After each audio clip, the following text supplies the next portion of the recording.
I'm here, baby. I tell you. How am I up? And it is finna be 2 o'clock. I like that. I like it. Hey, what's up? How are y'all doing tonight? Today, whatever time you're watching this, I'm coming at y'all because I just got to get into it with y'all about the Breakfast Club interview with Amara La Negra. The Breakfast Club did an interview with Love and Hip Hop Miami's Amara La Negra. If y'all don't know Amara La Negra, get into her, y'all. She is this beautiful, beautiful afro-latina. She is 100% Dominican Republican. She is perfection. If y'all want to know what a black real life Barbie doll looks like, y'all check out Amara La Negra. You see the promo for Love and Hip Hop Miami off top. Sister come walking down the street, rough and stuff, with this one big old afro puff, body yaddy yaddy chocolate. Yes, I've been a fan and I didn't even know it. There's a photographer that I follow. His name is Island Boy Photography. He loves her. She's been doing shoots with him for a minute because I've been seeing her on his page, not knowing who this girl is till now. But anyway, Amara La Negra came to the Breakfast Club to discuss Love and Hip Hop Miami and what's going on with the show and things of that nature. And the topic of discussion was, there's a big scene that happened on Love and Hip Hop with another cast member. His name is Hollywood. Amara La Negra came to him. She's trying to break through and cross over to the American side of the industry, of the entertainment industry, and she just wanted tips from him, and he basically was a jerk. Okay, Daddy told this girl that she need to change up her look, be more Beyonce, be less Macy Gray. He called her a Nutella queen. He asked her what exactly is Afro-Latina. Okay, so they discussed that terrible scene and breaking down colorism and breaking down the lack of black folks getting a chance in the Latin community when it comes to the entertainment industry. Things about that interview just I was frustrated. Breakfast Club, Charlamagne God rub a lot of people the wrong way all the time.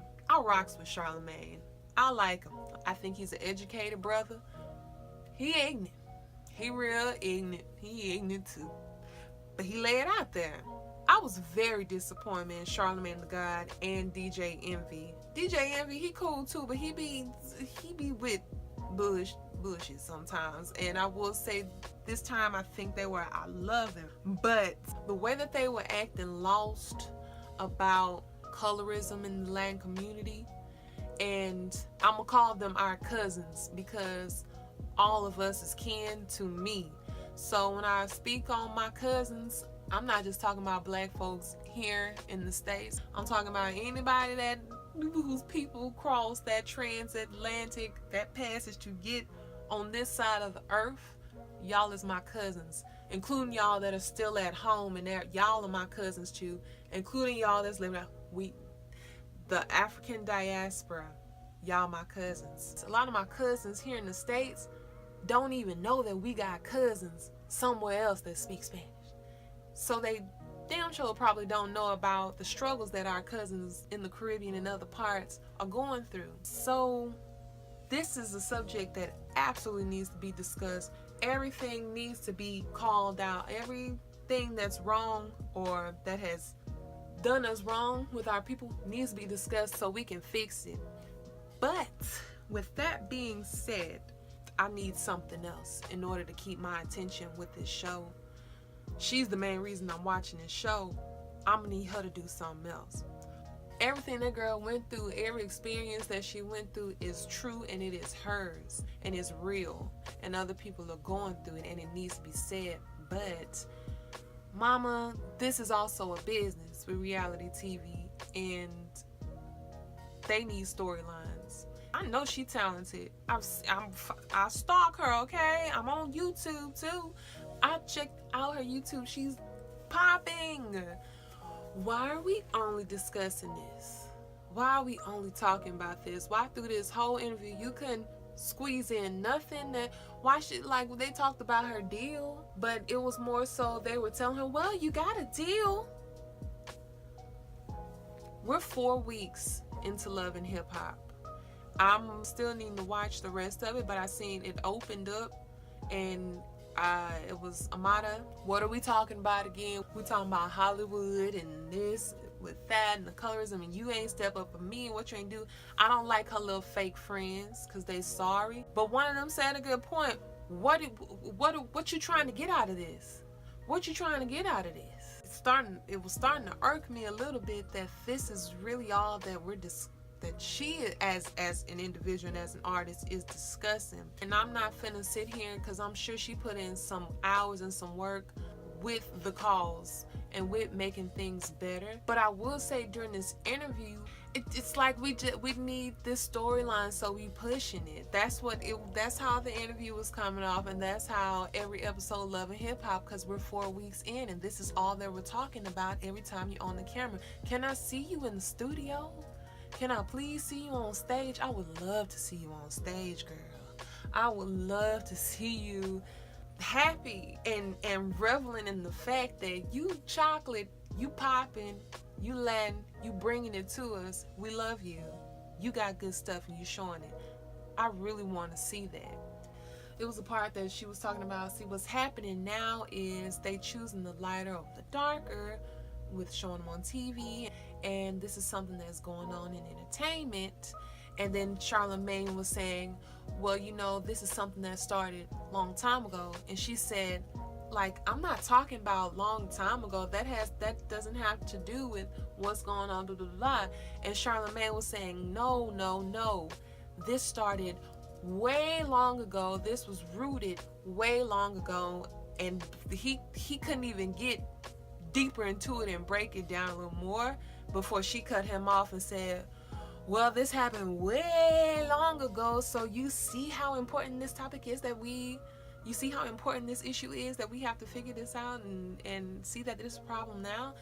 And I'm like, no, mama, no, you missed it, because what he was breaking down was colonialism. Okay, let's for my cousins here that don't just understand the whole trade and how we got some cousins somewhere else that's, you know, don't speak like us. Them slave ships that came, people from Spain and Britain, Great Britain, and, you know, big spaces, big European spaces like that and others. They came and settled here, and they brought their African slaves with them. There were some indigenous people there as well. They stopped in different places. First off, it wasn't just the U.S. Stopped in the Caribbean, stopped Latin countries as well. And the way I can describe colonialism, other than just stripping people of everything they have and controlling them in ways so you can gain, the ways you do that, you make them hate themselves. That's what you do. We were taught a long time ago that everything that we were naturally born with and given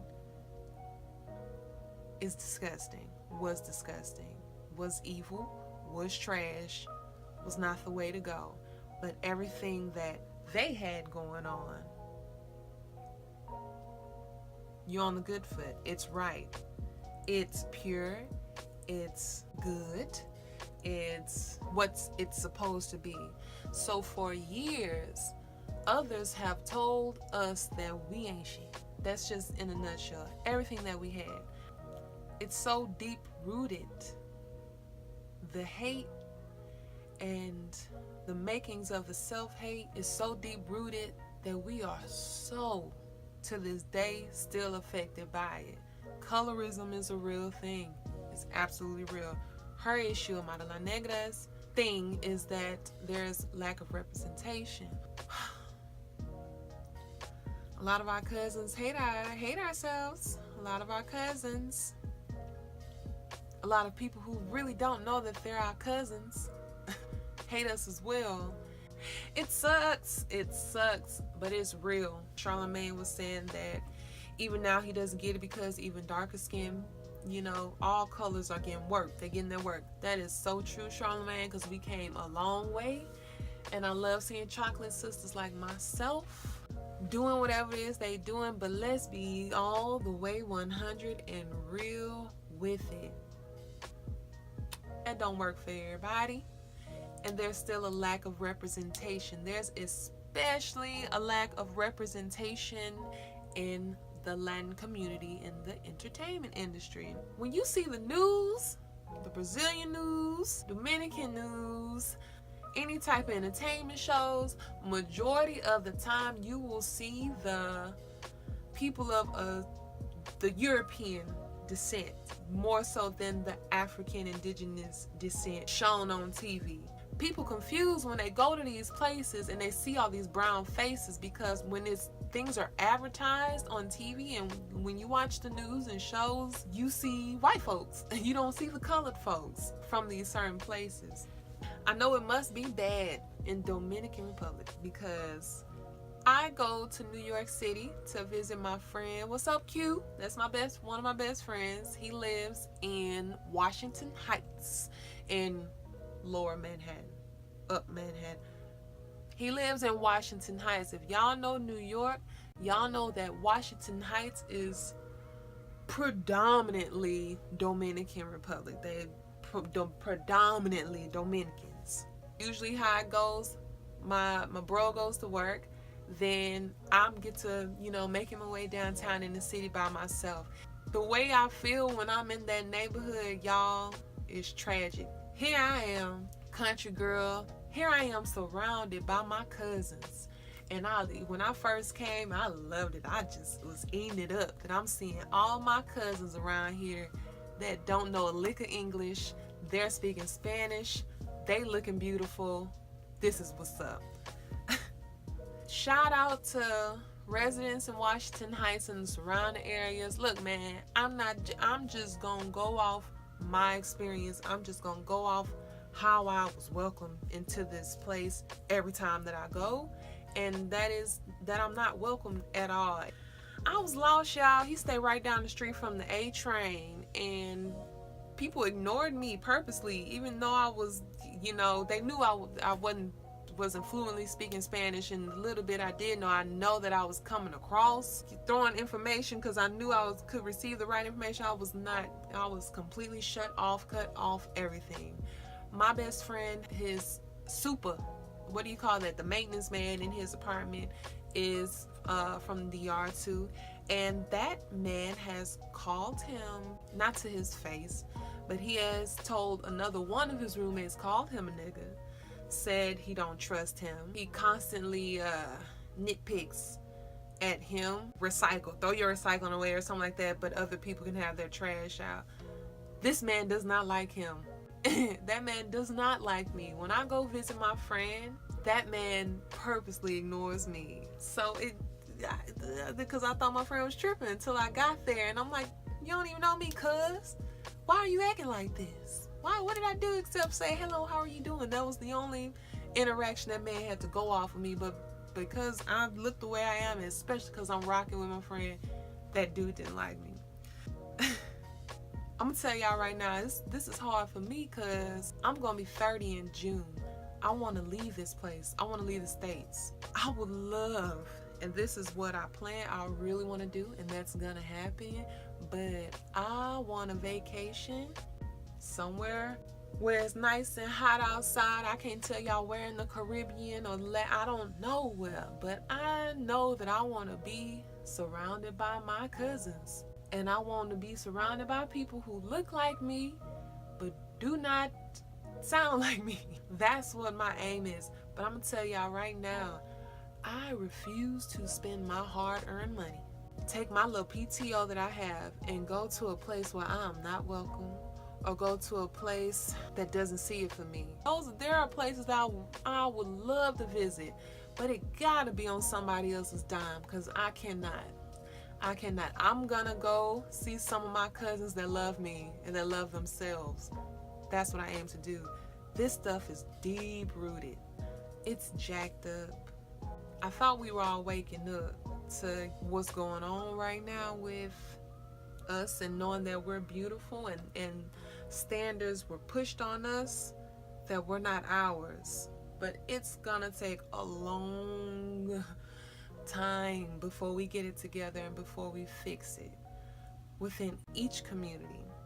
I'm damn sure not gonna take away from the Latin experience to, or the Caribbean experience, to the experience going on in the States, to the Black experience going on in Europe as well. I can't take from anybody because everybody is experiencing it in different ways.